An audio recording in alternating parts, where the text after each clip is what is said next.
What's up, everyone? Aaron Nagler here for PackersNews.com, live on Facebook late Thursday afternoon after a busy day with sports news, not necessarily Packers news.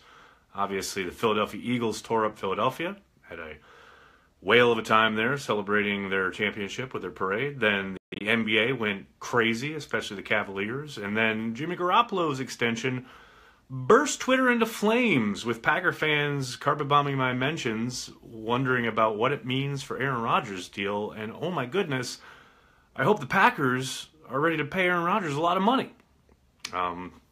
Obviously, there's zero doubt that the Packers have been aware of what the quarterback market has been, will be, where Rodgers fits into it, how vastly underpaid he currently is. As ESPN reported last week, the Packers and Rodgers have begun preliminary negotiations. It will be a long process. Don't expect anything to happen immediately, especially with Kirk Cousins still waiting out there to get paid. Drew Brees set to be a free agent. There will be other deals done before Rodgers gets his payday. I know the big headlines today are all about Jimmy Garoppolo being the, quote, highest paid player in league history, but really, just wait a few minutes, and he won't be. Whether it's Drew Brees, whether it's Kirk Cousins, whether it's Aaron Rodgers, every highest paid player in the history of the league, quote unquote, is always the most recently paid quarterback. And that will be Rodgers sooner rather than later. So with that in mind, just thought I'd jump on. I'm going to keep it short today, only about 10 minutes, but I did want to talk to you guys. I do try and jump on every day and see what's on your mind. 10-year, $300 million. Travis, you joke, but who knows? Terrence, no way for Revis to Green Bay. I will never say no way, unless he has just some horrific thing in his past that I don't know about, that the league knows about. But, I can't see it. I mean, he was fine in coverage for the Chiefs this year. He was terrible in run support. And more importantly, he literally gave up on the most important play of the Chiefs season. Facing a third down against the Titans in the playoffs, desperately needing a stop. The tape shows it. Revis literally gives up on a play that he could have affected and could have helped stop the ball carrier. He just starts he's running and then he starts jogging and gives up on a play that could have extended the Chiefs season. I mean, that tells you all you need to know. The guy is a mercenary. He's not the talent he once was. He is not worth the money, whatever he ends up getting paid. Any chance Rodgers wouldn't take a huge contract to help the team? I won't say no, but I'll say it's very, very, very unlikely. I think Aaron Rodgers will get 5 years, $175 million. That's a good round number. I like it. Do you think they need more help on the offensive line, or do you like what they have? I would say I like what they have for the most part. I do think they need to find somebody to play right tackle. Even if Brian Bulaga is back, he's not going to be ready for the beginning of the year. He is undoubtedly going to miss the first 6 weeks of the season, being placed on physically unable to perform. Even after that, he may not be ready. And they have to play somebody at right tackle. I don't see the solution on the roster currently. I know people have stumped for Kyle Murphy or moving McCray out there. I don't think any of those guys are your long-term fix at right tackle. I think they either need to draft somebody, which I think is most likely, or find someone in free agency, which will be a little bit more problematic. But either way, that is your big question mark along the offensive line. Now, past that, I think McCray is a great option at right guard. I think they have a number of guys that they can kind of bring along and work as their kind of 6th, 7th men. I think they're set from left tackle all the way to right guard, but it's right tackle that's the kind of question mark there. Guaranteed deal for 12? Dean, I don't think it'll be 100% guaranteed, but I do think there'll be more guarantees in Rodgers' deal than we've ever seen in an NFL contract. I wouldn't be surprised if you got $100 million guaranteed. I've said that before. It's funny because I said that a couple weeks ago and people, not everyone, but some people scoffed at it. A few less, people scoffing at it today after looking at Garoppolo's deal. I'm telling you, he may not hit exactly 100, guaranteed, but he'll approach it. There's no doubt about it. Did Jordy Nelson retire, or is he going to? Not that I saw, unless something has kind of broken news-wise in the last 30 seconds that I didn't see before jumping on. But no, I think he does plan on being back in Green Bay next season, possibly on a reduced deal, maybe on some kind of restructure for his contract. But he should be back for at least one more year.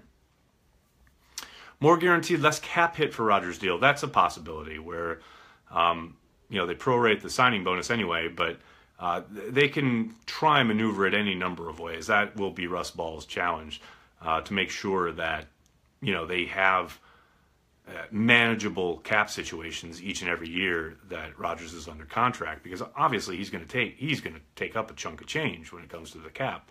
But I do think a big reason you saw Devontae Adams and Corey Linsley get the deals they got was so that they could reduce their cap hits in this upcoming year, so they could absorb a little bit more from Rodgers in the initial part of his deal. Because don't forget, the Packers, ever since, basically Andrew Brandt was doing contracts back in the day, since those, was 2000, whatever that was when Brandt came on board. Was it 99? Maybe even been before 2000. But they've been a pay-as-you-go franchise. They want to pay guys up front, and obviously, like I said, the signing bonus and things of that nature will be prorated, but they will want to pay guys, quote-unquote, as they go, meaning they'll put the chunk of the money in the first part of the contracts and then have the cap hits kind of consummate with their place on the team. Rodgers, for the most part, has always been at or near the top of the pecking order when it comes to the tiers of salary within the locker room. And that's done by design, and it's smart business, especially when you're dealing with, egos and guys who, look at all this information is readily available for anybody to look at. So the guys know what each other are getting paid. And, keeping Rodgers kind of lead dog there is pretty important. Can team fit all of what the folks want underneath the salary cap? Yes and no. I mean, it really depends on which quote-unquote folks you're talking about. Most Packer fans, I think, would love them to sign a bunch of guys and, go hog wild in free agency, but that's never going to happen in Green Bay, at least not anytime soon. They can make any deal they want, basically. Now, they can't go and sign the quote-unquote top guy at every position and hope to field a competitive team in a few years, because that's the whole point of the salary cap. Is you got to make those trade-offs, and you got to be able to structure deals so that when things like ballooning escalators towards the end of a deal come to fruition, then you have the ability to cut those guys. I think they'll be able to make moves in free agency. They'll be able to sign a guy if they really, really want to. If Mike McCarthy comes to Brian Gutekunst, or even Brian Gutekunst comes to Russ Ball and says, we got to have this guy, they'll have the ability to maneuver and get anybody they want. Now, I don't think they're ever going to go and do a Philadelphia dream team from back in the day, or a Washington, sign some free agent to a $100 million deal. I don't think you're going to see that under Gutekunst. But there's, even with Rodgers' contract extension, looming, and or even when it gets done, it shouldn't preclude them from being able to sign anybody they want. I don't think, now, that said, I don't think they're going to get into a bidding war with anybody, but they'll be able to be competitive with anybody. There's no doubt about that. Clay get a new deal to help with the cap hit? Aaron, I think that's a very good possibility, and I don't doubt that they'll approach him about that. Probably, well, they won't approach him. They'll approach his agent, most likely around the combine in a couple weeks. But I would be very surprised if that didn't happen. Give him a few years extension, reduce his cap hit greatly in 2018, and kind of spread the wealth, so to speak, and give him some more incentives to make some of that money back. Will the Raiders be a contender this year with Gruden? Non-Packers question. Contender. I'm going to say no, but I could be wrong. We'll see. They got a lot of work to do. I think Reggie McKenzie's a really good GM, and I like Derek Carr. I like a lot of their weapons, but the defense is a big question mark, and McKenzie has a lot of work to do to bolster it.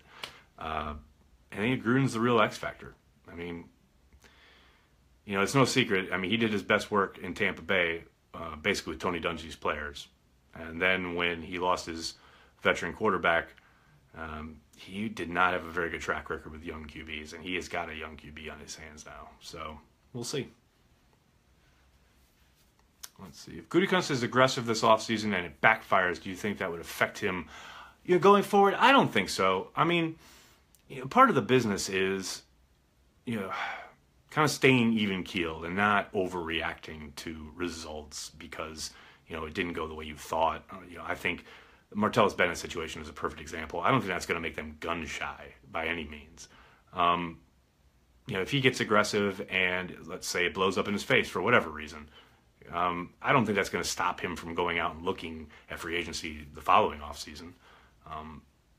Maybe he looks at either character things or physical things. Like if he signs a short corner, say like a 5'10" guy, and he gets dominated by the bigger receivers throughout the year, then maybe that's something he looks to adjust. But for the most part, I don't see that kind of, especially one offseason. Now, if it happens again and again, maybe that gets him gun shy. But I don't think one season is going to make him kind of change his philosophy. Are we going to draft a punt returner? I don't know, Paul, but they need to. I've been saying it all offseason, all kind of month of it.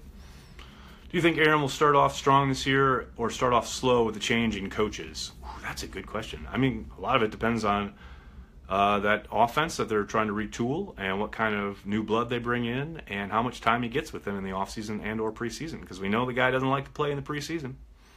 We know the coaches don't like to play him a whole lot in the preseason. But that said, I don't see any reason why they should come out slow. We'll see. Only time will tell. I mean, it's something I'm sure we'll talk a lot about in the summer. Who is the hardest Packer to interview just for fun? Lindsay, that's a good question. Hardest Packer to interview? Good question. I don't know. I mean, they're all pretty easy, actually. As far as, like, when you're in the locker room, you walk up to anybody, and they're amiable, and they're good for it. I think Clinton Dix is tricky.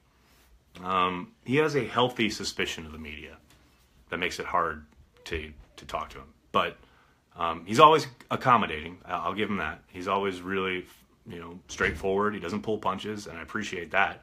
I appreciate the fact that he doesn't hide behind platitudes. But for the most part, everyone in that locker room is really approachable and easy. So I don't know. I'll say David Bakhtiari just so people bug him. Do you think Balaga would consider a reworked deal if the Packers offered that instead of a hypothetical cut? Great question. I doubt it. I think even despite his many injuries and despite the fact that,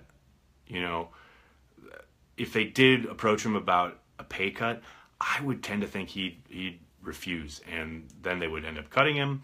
And I think he'd get paid on the open market. Look, you can't deny that, yes, he's missed a lot of games, but when he plays, he's still one of the best right tackles in the league.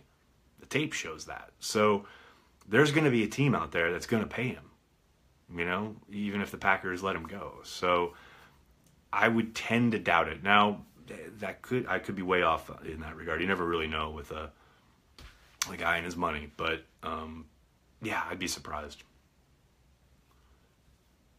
Do we draft a QB this year for a backup or go get a veteran? Jordan, I think they do both. I think they'll draft somebody, and I do think they'll look at veteran free agency. Now, I had a little back and forth with people this morning on Twitter because, who was it? Ryan Wood wrote our write-up on the quarterback situation, and and he listed some guys who might be available, and he mentioned Geno Smith, formerly of the Giants and Jets, and someone said, "Oh, Geno Smith, I'd rather watch Hundley, whatever." And as I said on Twitter, who do Packer fans think is realistically available to come to Green Bay? I mean, no guy who's out there who has a potential to be a starter is coming to Green Bay because he knows that Rodgers is the guy.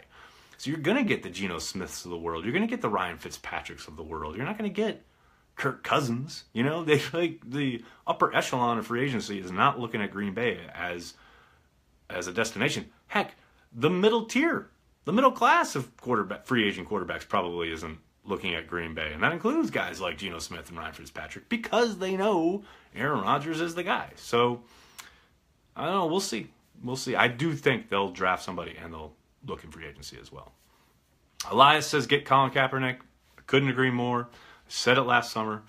I said it again this morning on Twitter. I think he makes a lot of sense. If they had signed him last summer, they'd probably make the playoffs last year.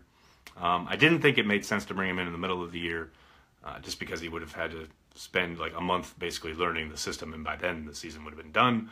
But, yeah, I think it makes a world of sense. I think he's light years better than Brett Hundley. That's just me. Let me drop a Raji so you can leave. Thank you. And with that, I'm going to take off. Thanks so much, everyone. I'm so sorry if I didn't get to your question. I'll be back tomorrow. In the meantime, make sure you're checking PackersNews.com. My latest podcast just went up. We got a ton of other great stuff. Make sure you're checking it out, especially about Rodgers' deal. Pete Doherty will be having a column up, I think, early next week. So make sure you're on the lookout for that. In the meantime, PackersNews.com is where it's at. Talk to everyone later. Have a good night.